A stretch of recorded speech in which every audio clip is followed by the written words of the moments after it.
What would you do if you weren't afraid?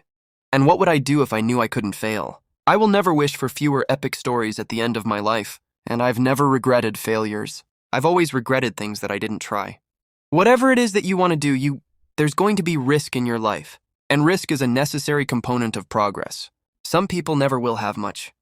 They're too cautious. Now, you can also be too reckless, but you can also be too cautious. This is called the timid approach to life.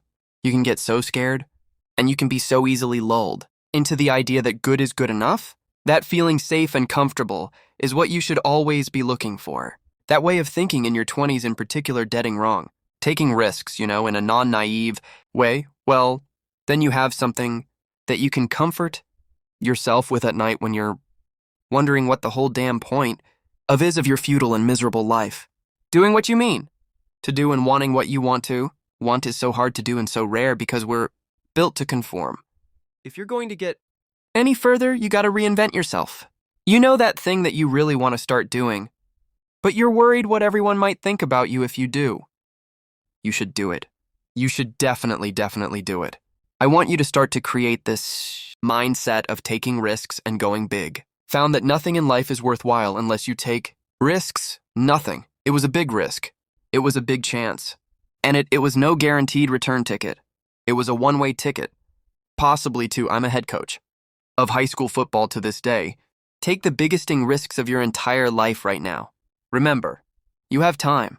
I figured that if I didn't make the entrepreneurship thing work, I would have a hell of a story for business school. And that was actually like the reasoned argument that I gave myself for being willing to quit.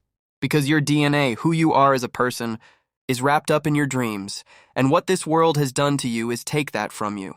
Because they know if you know who you are and you get your dream, you're probably not going to work. For most of them, you must have faith. You've got to believe in yourself. You've got to believe in your abilities. You got to believe in your service, your company, your ideas unquestionably. You've got to have faith. And that faith gives you patience. You got one life to live. Rain, sleep, or snow. The time is now. This is not the time to get the job mom wanted you to. This is not the time to try to maximize as much money so you can buy a fat whip. What you should do is go and travel and learn. Go and start that business that you've always wanted. This is the time to be massively risk-oriented. But boy, if you're lucky enough to be graduating today with not an idea of what you're going to do with your future, nobody's ever been luckier than you.